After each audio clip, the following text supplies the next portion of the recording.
You like superhero movies?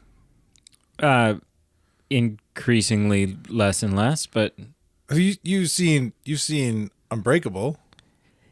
no, but it's like a long time How? spot in my How?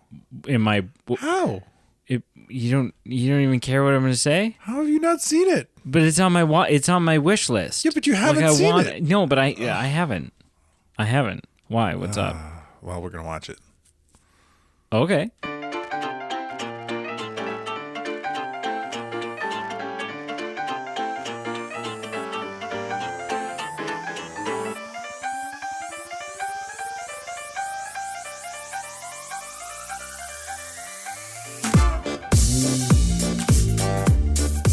So you've been making me watch a series Yeah. that I haven't enjoyed. Yeah.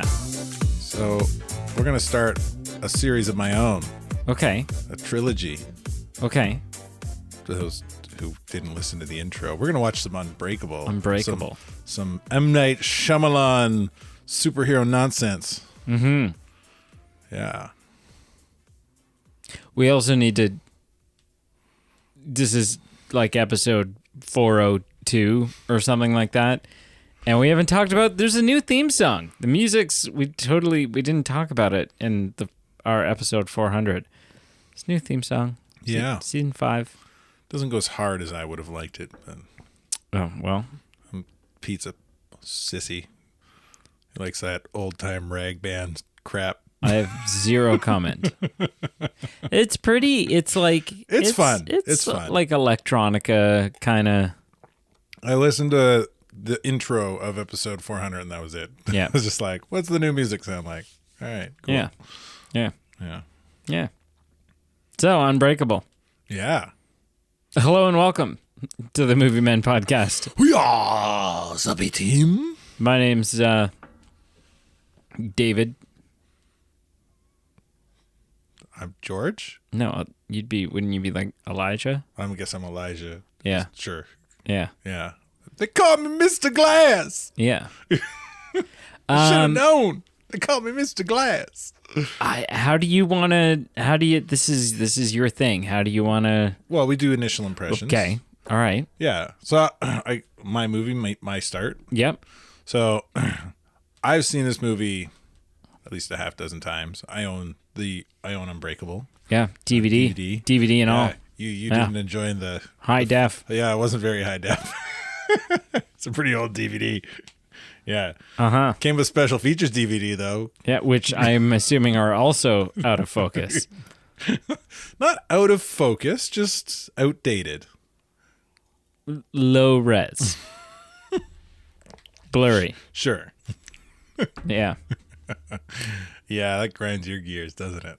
Well, we will follow through the rest of the series. We'll watch Split next, and then we'll watch Glass. Okay. And so I don't own those, so you can feel free to download a 1080p 4K high res. Yeah. Well, we'll stream it. Yeah. We'll stream it. Sure. Because, But yeah. That's how we do it. Yeah, initial impressions. I think this is a fun film. It's a nice so this is 8 years before Iron Man. Yep. 8 years before Hancock, which does a very similar thing, Will Smith's superhero film. Yeah. And it's a really it's M. Night Shyamalan, who's known for having really wild twists in the film, which this one doesn't have as big of a twist as most of his films. There's a little bit of one at the end, a little bit of a, oh man, really? But, yeah, I like this film. It's also only 3 years after Batman and Robin. Yeah. One of the reasons I think I like it so much is the kind of,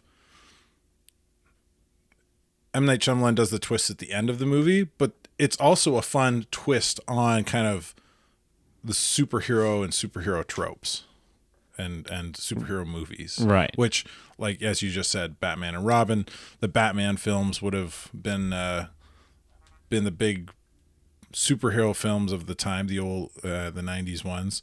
When did Blade come out? The 90s. 98, so 2 years before this. So yeah, it does, you know, it's a really interesting kind of take on what was and what has become with the MCU and stuff, kind of superhero tropes. Right. Yeah. Your thoughts, first impressions.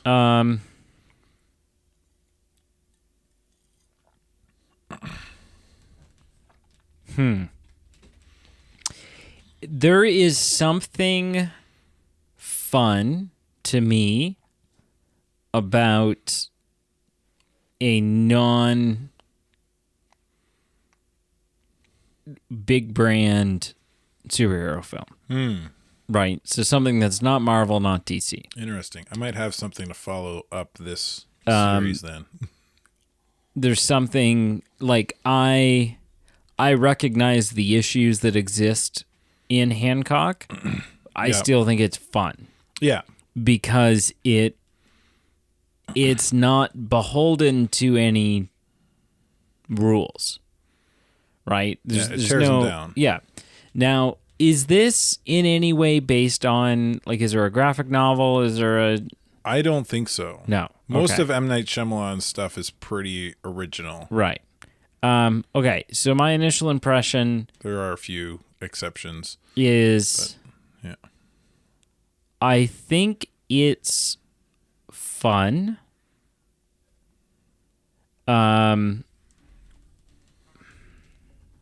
It's a slow burn. Yes.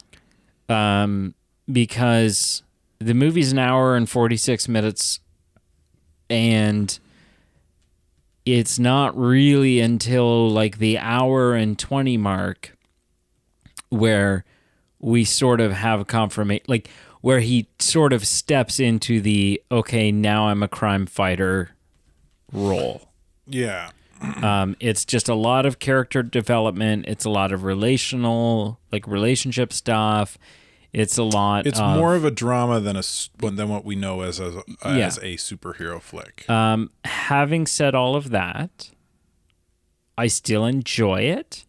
I'm really like, I haven't seen Split or Glass. Mm-hmm. But I remember when Split came out because I remember seeing the trailers for it. Mm-hmm. And it sort of seemed like a psychological thriller, borderline horror kind of thing. Yeah, more psychological thriller than horror. But has a creepy, unsettling element to it. And I just like,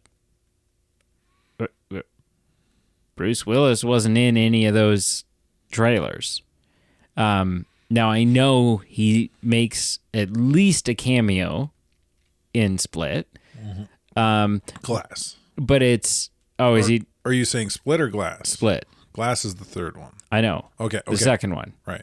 But I'm just curious, like having watched this and thinking back to the trailers for Split, I'm like, my interest is very piqued into how it will all tie in. Because if you were to watch Unbreakable and then you were to watch the trailer for Split, yeah, I don't think you'd have any inkling that there's any connection. Yeah. Well, so I'm interested to see how so that. Split came out in 2016. 16 years after. Yeah. And Glass came out in 2019. Yeah. So 3 years after. So big time jump. Sure. Within that 16-year period, nobody ever thought there'd be a sequel. That they were going to do more. Yeah, it's a very nice, tidy bow on the story. Dude goes to psychiatric for criminals. Other dude, happy family life, probably does his crime fighting thing from time to time to feel. And I mean, fulfilled. that's something worth considering as well, in terms of looking at Unbreakable, like when choosing or forming the lens with which we're going to look at Unbreakable through is that it's all kind of set up with a very brief payoff. Very brief. Mm-hmm. And there are 2 more films in the series, but there were no intention of 2 more films in the series. I don't think so. And so it really was... Yeah. It was really all about the journey. And here's my for this specific film, you mean?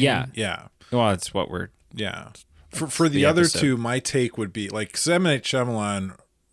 I just checked it. He wrote, produced, and directed Unbreakable. I would assume he did the same for the other 2. Right. My thought would be maybe not 16, but like 13 or 14 years after Unbreakable, he had this idea for Split.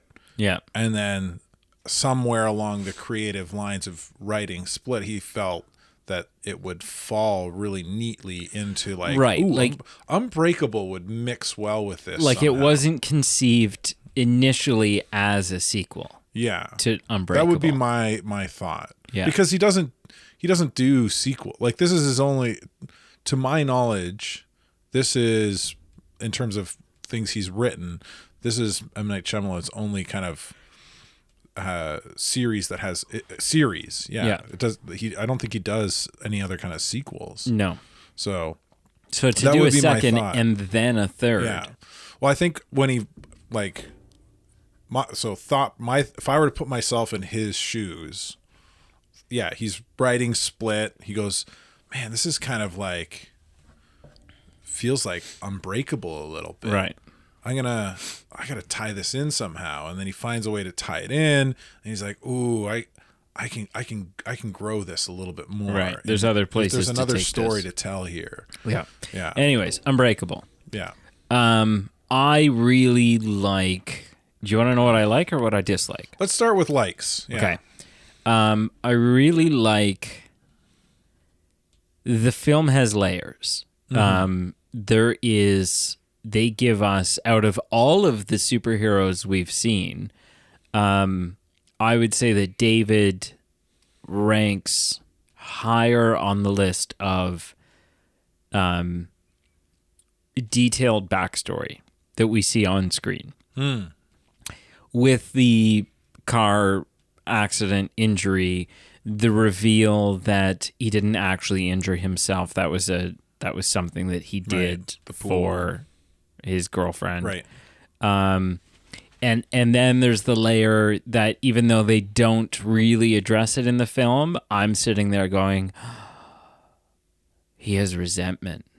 He resents making, like, that's one of the reasons why the marriage is failing, is because he resents. He gave something of himself giving up his, like, potentially pro football career. Yeah. I think there's a little bit of that resentment. I think the dissatisfaction comes more from not. I think Glass has got it right. Elijah. Well, I don't want to know any. Don't spoil moving. Oh, the Glass. The character. Character Elijah has got it right. That the dissatisfaction he feels in the morning, there might be a little bit of that resentment that you're talking about, but I think it is because he's not living to his full potential. Right. I think he resents himself just as much as he resents her. Actually, I guess he probably resents himself either in both scenarios. In both scenarios, yeah. Yeah. Because it was a choice he made. Yeah. And didn't tell her. She didn't have any choice in it. No. Yeah. So I think all that's interesting. It sort of has. Have you ever seen the number 23? Oh, I'm gonna have to look up to see a picture. It's like the one Jim Carrey psychological thriller. Oh no, because the cover art's like him with numbers all over his face. Yeah, no, I haven't seen that. So it's put it on the list, and you will. But it's very similar. Just in the list continues to grow as we continue to do this. But we're also whittling away at it. Have you seen? No, add it to the list.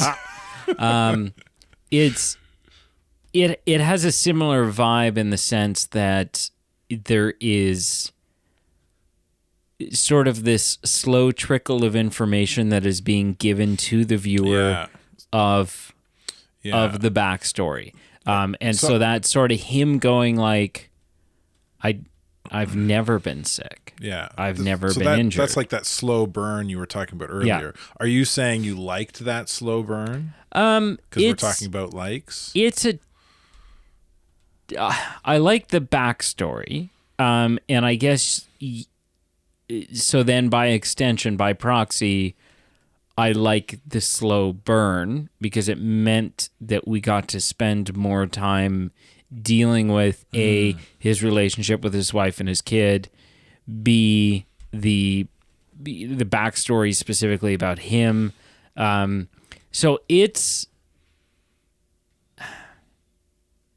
yeah, I think I like it.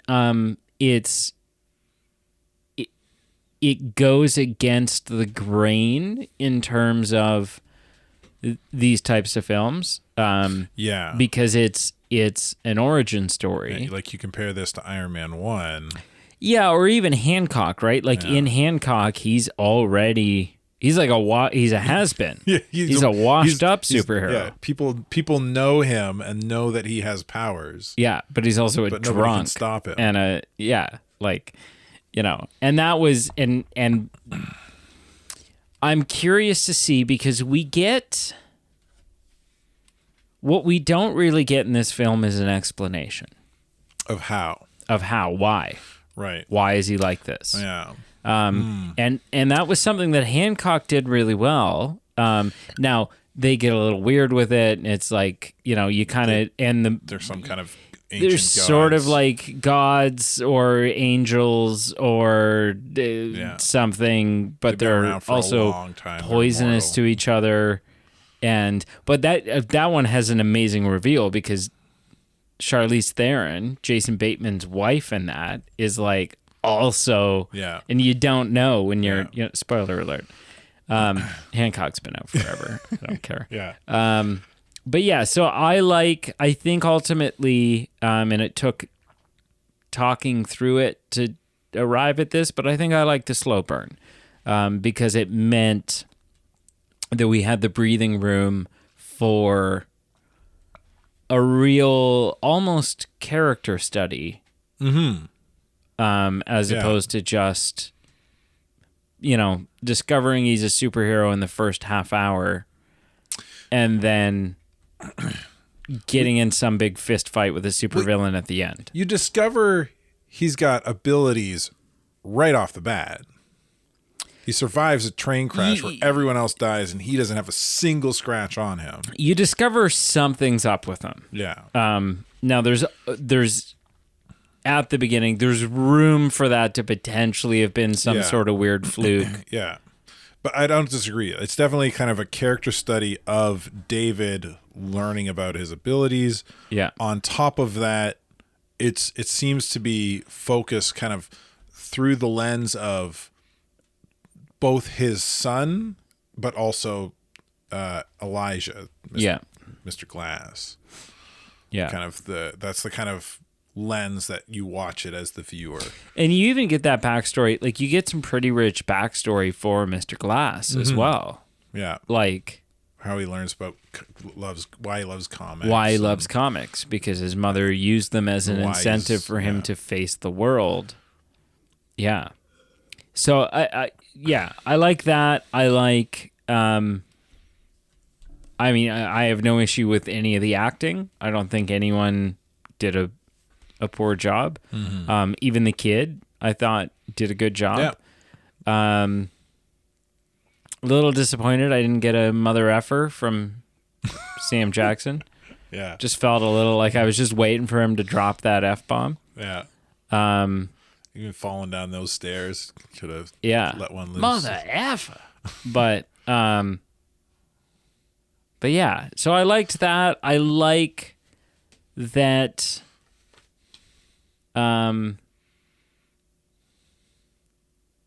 I like that we don't go the straight up comic book superhero route. I like that we don't. I like that he doesn't end up with a suit. Yeah. I like He's that just he wearing doesn't. A security guard. Poncho. Yeah, I like that he doesn't have a name for himself. The poncho looks cool. Does look cool. But I like that he doesn't have a name for himself. He's a quiet, unsung hero. I like that there isn't a... Like, I like that the taking down of Elijah happens in subtitles that come up at the end of the film. Yeah. That there's no big David boss just fight. points people. There's no... They give you the reveal that and the reveal is evil. so kind of beautifully done by his mother kind of like explaining there's two types of heroes. One that just fights with their fists and one that's even more dangerous. One with a brain. Well, that's not what she says, but yeah. yeah. And it's like it's kind of things if you haven't started to catch on by then, it's like the pieces start to quickly fall into place. Yeah.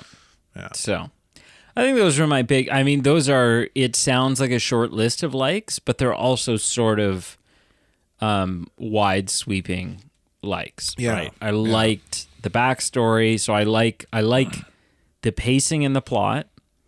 I like the acting.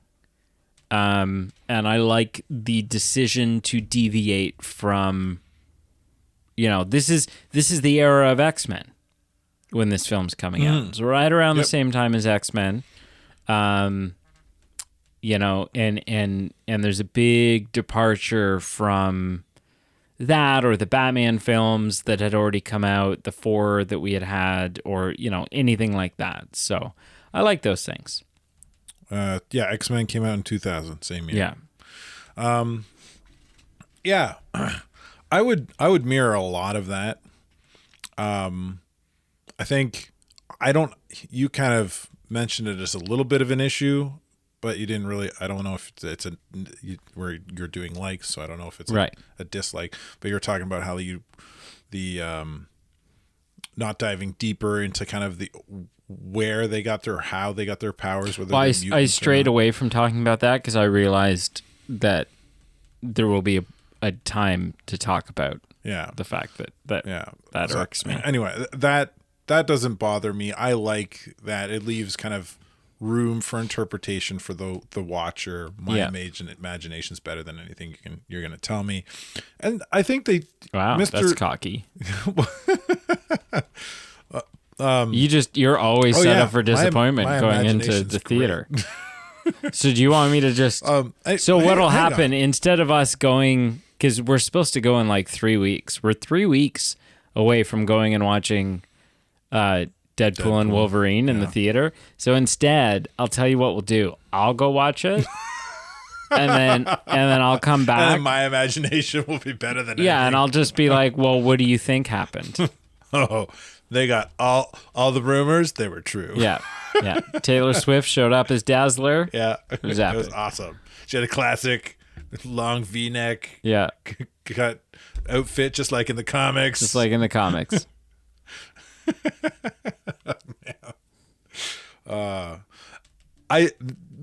Elijah did kind of briefly explain it, like very, very kind of lightly, like how in about 2 scenes he kind of talks about it a little bit. He talks about how we live in the world of a mundane and we've written off the fantastical, something to that effect.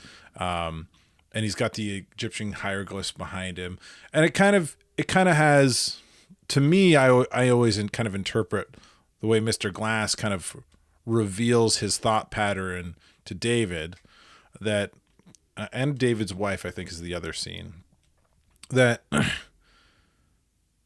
it's kind of like Hancock, like superheroes and powerful myths and legends are true. And they've taken, at this point in time, they've taken comic book form, and it's just something that some people are gifted and have some sort of abilities, and we've blown them out of proportion. Comic books, they come from a different line of lore. And I don't think I need or want any more explanation than that. So anyway, that's a little off topic. But what I love the slow burn of this, the slow kind of reveal, watching David kind of go from a place of not realizing or even caring or thinking he's got any kind of ability Yeah. to kind of being like, have I ever been sick? When was the last time I was sick? Yeah. How much weight did you put on there, son? The bench pressing scene was good. And then even the I can see people's intentions or things that they've done, and how that's kind of slow. There's a little bit more to what he can do, a little bit more to what he can do. Yeah. And it's like, oh, but there is a weakness, and that even the reveal of the kryptonite, and I just love kind of that slow journey that because even though it's slow, it's intentional and methodical, and you don't feel bored because there's always something new you're learning to keep your attention. There's always something new. The characters. Yeah, I was never bored. Yeah, and I I think calling it slow does it a disservice, because it's paced well because you don't get bored and you don't lose interest. It's just not as fast as what we're used to for a MCU or a DCU film. Right. And I think calling it a slow, intentionally slow paced film is better than calling it a, I don't know, slow. Maybe that's. I called it a slow burn. Yeah. Which I don't like. For the record, a negative connotation? I don't necessarily attribute it with being a negative thing. I can see how you could take it that way. But I don't think you're not saying it as a negative thing. No. I don't. Yeah. If that's the way it sounds like we're saying it, it's not a negative. Yeah. It works really well for this film, and it just makes it that much more of an enjoyable ride, I think. And I mean, I got a lot of I don't think I have much more to say on what I enjoyed in terms of my initial impression on top of what you said.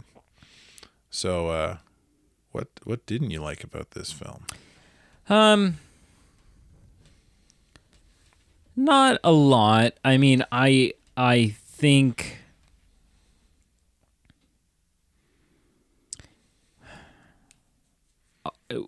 I don't know that we get the resolution with him and his family that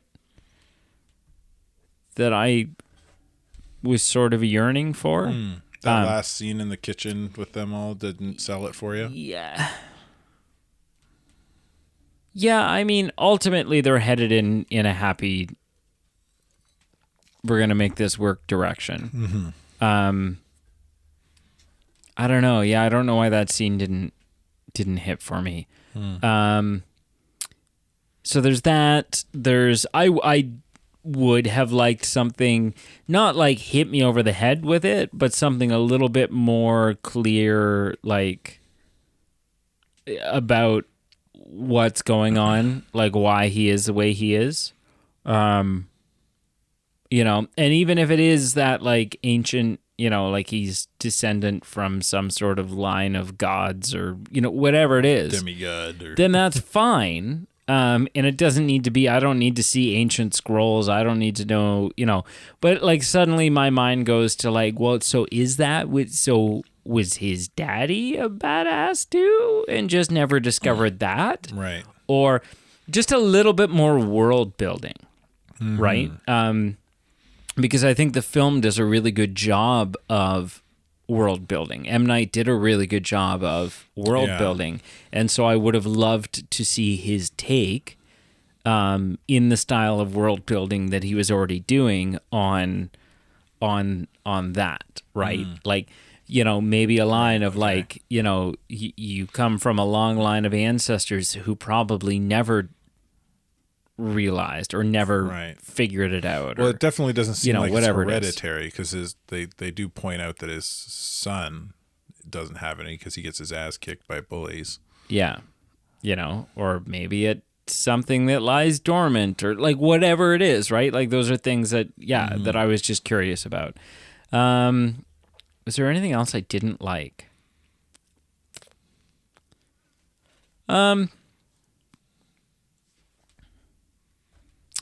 I think there was a couple of like there was a little bit of like sloppy storytelling from time to time. There like some redundancies. So like when you're making a film, one of the first things that you do, you get your director's cut together, which is notoriously like a 3-hour, 4-hour, 8-hour version of the film. It's just everything that was in the script, everything you shot, everything you really wanted, and you do an assembly cut, right? Everything that was written, and it goes in. And then you start, as you're watching it, you're rearranging scenes a little bit, and you're cutting things. And one of the criteria that you look for when cutting things is, does this scene tell us anything that we don't find out via a different scene, right? Like, it is the exposition, is the information that's being given here, is it important that it's given here? And I think the one that's sort of sticking out for me as, what was the real point of it? Was the whole him on the train taking his ring off and then trying to pick that girl up. Right. Because he has, like, it just kind of paints him. It's the only time in the film that he's really painted like scum.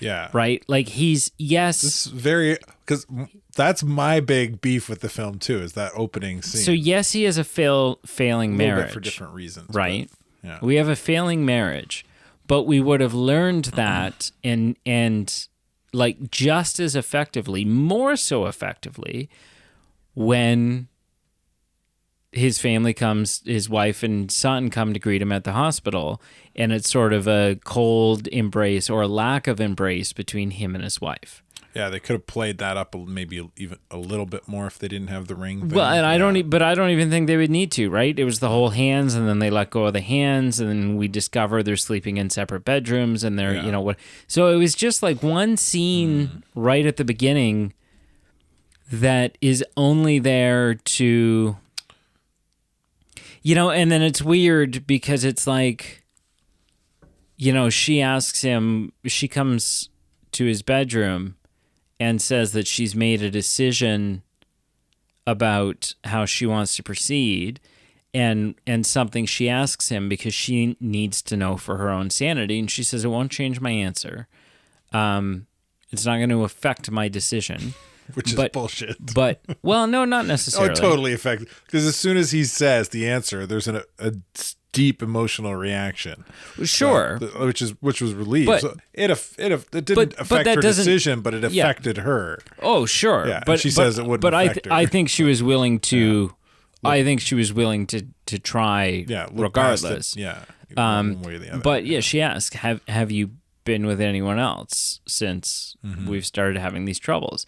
And his answer was no. And I don't know if that's true or not, but you sure as shit tried. Yeah. Right? It wasn't from lack of trying. Yeah. So it's just like, it's one scene. It kind of feels like a big black mark on his character. Yeah. And like, so it's the same scene for me. Like, I don't like this. You need to have him on the train. You need to have some sort of dialogue or something with somebody on the train, or else it just feels weird to introduce the character with no dialogue whatsoever. The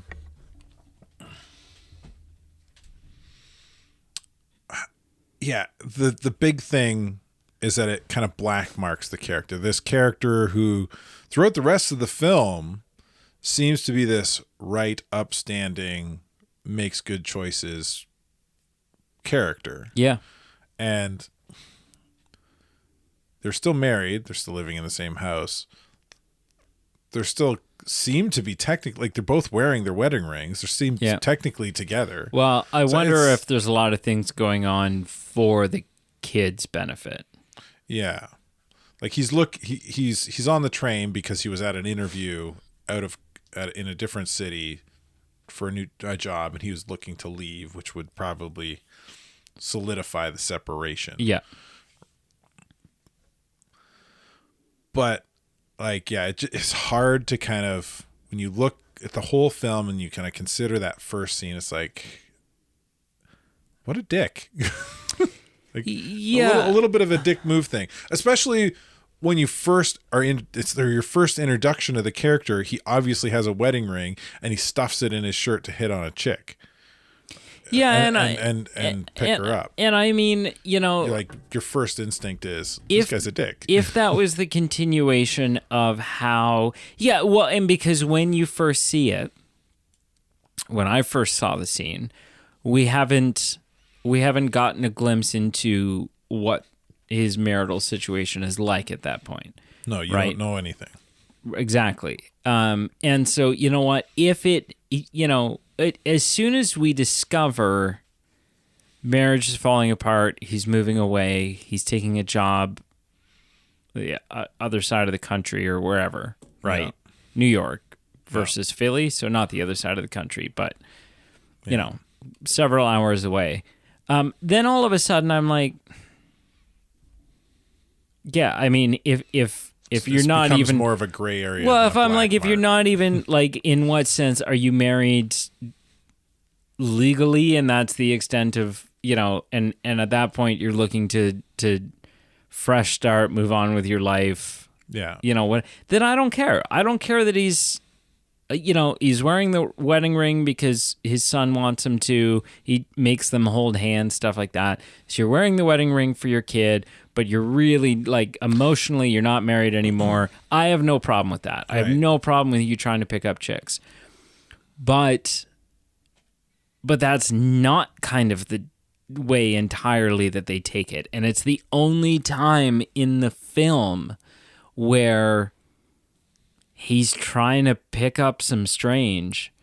Mm-hmm. And so it's just, and that one scene informs, like, really changes how you sort of see him. So here's my thought on it. And it just seems weird. Why I don't think, like, why I think you could do it differently and the film would still work. Replace the girl with a guy. Does the scene still work? Like, not hitting on, like, do the whole scene. He's still without the wedding ring on, without the thing. Guy sits down. Yep. Hey, you want to look at this sports magazine? I'm done with it. So, question. I play football. You know, I'm a football. So, scout, question for you. Right, like, the scene still works. We get an introduction to our character. Yeah. They could have some banter about, oh, I used to play football. Right, kind of build that kind of character. Well, and I mean, that's all fine too. But so then my question becomes, if he's not hitting on the person, why do you have to change it to a guy? You don't. It could just be a cordial conversation. It could be with him in the same character. I'm going without him hitting on her. I'm swapping out a guy to make it less of a romantic interest, less of any kind of. I guess I'm swapping it to kind of prove the point. Yeah. Well, yeah. It could have been like, whatever. You want to introduce us to David, give us a little bit of history. You could instead of going marriage is falling apart kind of thought process. 80-year-old woman on the way to go visit her grandchild or whatever. Like just anybody. Yeah, but like you could give us information about David, about some other aspect of any other aspect of his life. Just a little drop in the hat. You know, oh, you used to. I'm a football scout. Oh, I used to, instead of making some crap up about wanting to be a synchronized swimmer, and not liking water, which is a fun kind of hint to the future. Yeah, but you could do that with something else, like oh, I used to play football, but I got an injury. Yeah. So I think that's the extent of the things I don't like. Yeah, same here. Other than that, I think the film is pretty freaking good. Okay. Yeah. Are we already ready to rank this already? I mean, we're 40 minutes in. Are we By really? the time we do that right. and let's talk about what we watched. Let's rank this sniznit. Okay. I think you have to I go go first. first. Yeah. Yeah. Should I write that? Are you wanting me to write this down for easy? Yeah, sure. Whatever for you. Let's see. So, preamble. What? Man. What the hell was that? Preamble before I get my rank. Why? I don't know. We preamble before we rank it. Oh, okay. This film has kind of long been like kind of a film that I've enjoyed watching. Anytime I watch this film, I really enjoy it. Even knowing the twists at the end. It's Mr. Glass is the bad guy. It's just really enjoyable to watch. And I'm going to give it an 8. I mean, he is the bad guy, but he isn't. Because he's not David's bad guy. He's just a bad guy. Yeah, he's David's bad guy. Why, though? Because he killed all those people looking for David. Yeah, I guess so. Yeah, okay. Yeah, you convinced me. You swayed me. He's Dr. Doom to Reed Richards. So Carl gave it an 8. I'm giving it an 8. It's an amazing film. If you have not watched this film, you need to get yourself a bucket of popcorn. Well, it's so like I said, it's been on my list for a long time, but not because I wanted to watch it, because I've always been interested in Split. But I hadn't watched Split, and then I discovered, oh, there's a film before this. Right. There's a film before Split. So then it became this whole, and then it was like, and then Glass came out, and I was like, wow, shit, like, it's getting away from me. I don't think it spoils anything, but you could have watched Split and then Unbreakable. It wouldn't be technically the right order, but you could have done it. Whatever. But yeah, what are you gonna give it? I'm torn because there's my initial thought, the initial number that popped into my head, but then I'm also aware of what that number is going to do to my average. Interesting. Oh, you're thinking about the overall. Like the people don't know about like that. Whether the films I'm making you watch are scoring higher than the films you're making me watch. So for the listeners' benefit, we've got an Excel spreadsheet that we've got Brady's movies and my movies, and I made a new tab to put all the movies that we have watched and put our rankings in. And then Brady's like, yeah, but if we're going to do that, then we need to like know what the average is. So there's my average for watching Brady's films and Brady's average for his films score. And then my average score for my films and Brady's average score for his films. And then a combined average for both. I don't know. Yeah. I'm Brady's worried right now. I'm edging Brady out. My films have scored on average better than his films. So I'm gonna give it I'm gonna give it a 7. Okay. Is this the adjusted average because of the not because of that. because of the It is average? adjusted, but not because of that. I have a valid reason for adjusting it. Okay. Initially the number that popped into my head was also an 8. Oh. But I downgraded it to a 7. Ultimately because I just thought to myself, well, is this 2 points away from being the perfect film? And I don't know that it is. And I want to leave some room for the next 2 films in this series. Do you know what I mean? Like, I'm like, I gave it an 8, and I'm like, and then I thought, well, we're also going to go see Deadpool and Wolverine in a couple of weeks. And if I'm scoring everything by the same metric, like, and giving this film an 8 doesn't leave a lot of room higher for Deadpool and Wolverine. Do you know what I mean? Or other films. Yeah, you're worried about not having wiggle room for overall review. Yeah, that just like I'm like 8 is. So you're knocking a point off because you're of a unforeseen worry. Well, no, but like for me, 8 is a film that is borderline blowing me away. Right. Okay. And it didn't. It was good. I enjoyed it. captivating, It but was not blowing you fun. away. I would recommend people watch it. 100%. Yeah, great. But I'm not like the movie didn't change me. And when you get up into an 8, to me, we're like not quite at this film changed me or moved me, but we're like on the precipice. We're knocking at that door. And I don't think I'm knocking at that door. So 7 is I'm there the whole time. I'm invested the whole time. It's great. 8 is I'm same thing, but I'm on the edge of my seat. So I've said it before. So 5 for me is take it or leave it. Right. I didn't like it. I didn't dislike it. It's just kind of there. Yeah. 6 is good. 7 is great. 8 or 6 is like it's like I liked it. I'm not gonna say it's a good movie, but I would say it's like above that kind of, Right. 7 is a good movie. 8 is like great. 9 is amazing, and 10 is like perfect, right? And then contrastly going downwards, 4 is like I didn't hate it, but it's a little bit worse than a take it or leave it for me. Like it left a bit of a taste in my mouth. 3's a bad film. 2 is that was garbage. Yeah. And 1 is lost in translation. 1 is like this film should not exist.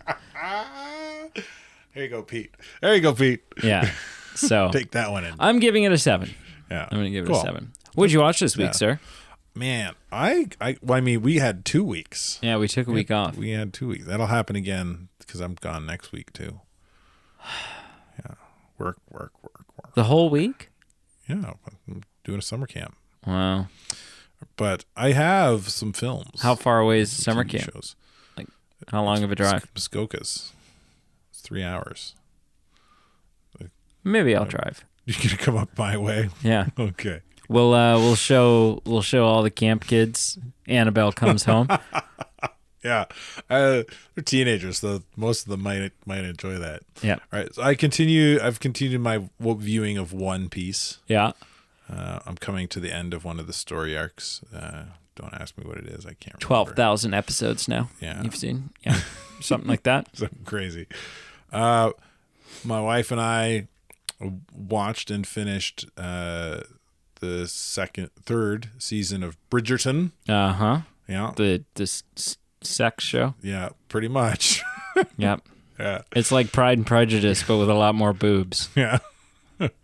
And then my wife read a book and wanted to watch the movie that followed it. And it's a movie we had seen together before, but she has this, either you could view it as a wonderful gift or a horrible curse. Yes, I know where you're going. After a few months, sometimes weeks, it depends, she forgets she ever seen something. Yeah. So she didn't remember anything about this film. That's why you have to regularly watch your wedding video. So she remembers. So that It's she's like 50 First Dates. Yeah. Yeah. I found it the other day on Oh, did you? on an SD card. Yeah. Nice. Yeah. Anyway, we watched Hector and the Search for Happiness. Do you know this film? I don't think so. Hector and the Search for Happiness? Hector and 2014. Simon Pegg. Yeah, Simon Pegg. No, I don't think I've ever heard of this. What's her name? Oh, Jean Reno's in it, though. The French guy that's in everything. Yeah. And Christopher Plummer. And Stellan Skarsgård. Yeah. Okay. It's a fun film. It's a really fun film. All right. I'll put it on my radar. Second time watching, I enjoyed it as much as the first. Yeah, it was good. Different than the book. I'm told. Okay. He's portrayed as a much more of a kind of nicer guy. In the book, he's a bit more of a sleaze. Okay. But very, very cool movie. I enjoyed it. And then I was scrolling through Netflix the other day. Yeah. And a film came across. And I looked at the picture and I was like, huh. That's I know that his name was just on the tip of my tongue. That's Hugh Jackman. This is the Peanut Butter Falcon No, thing? no. That's Hugh Jackman. And I looked at the title and I was like, yeah, he's in that film? No. I've seen that film. And then I stopped and I kind of had like a moment like my wife probably has. And I'm like, have I seen that film?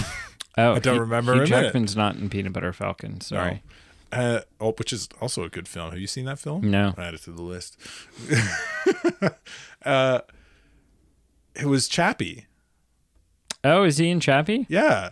He's like the main antagonist in Chappie. Okay. And so it's him on the cover in the main picture for Netflix and Chappie over kind of above his head. And I was just like, what? He's not in... Is it? I've seen Chappie. Is this like a sequel or a prequel? What? So I had to watch it again because I didn't remember him being in it. Yeah. And I did remember liking it the first time around. And I enjoyed it again. Is he like heavily featured in it? Oh yeah. Like, oh yeah. Yeah. He's Okay. he's the primary antagonist. Oh, spoiler alert. Yeah. Well, that's not much of a spoiler. It's 2015. pretty early. Yeah. But yeah, it is a fun film. Have you seen it? Eddie the Eagle is the film that he's in that I was Oh yeah. picturing Yeah. in my head. No, I have not seen Chappie. Oh man, add that one to the list too. Man, that list is getting long. Mm-hmm. Mine's a lot longer than yours. Mm-hmm.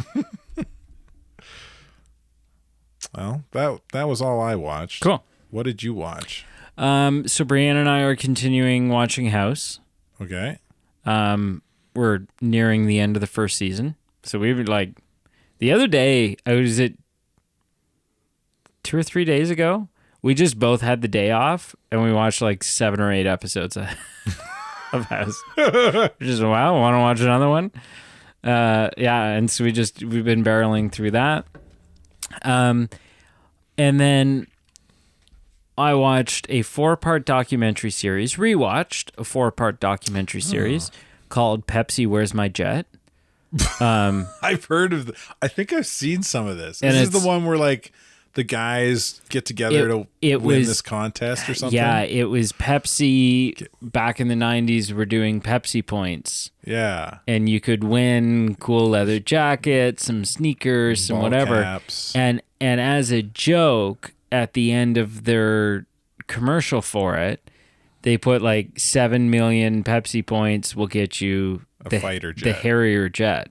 Yeah. But there's no fine print in the commercial. Right. And so it comes across as a legitimate offer.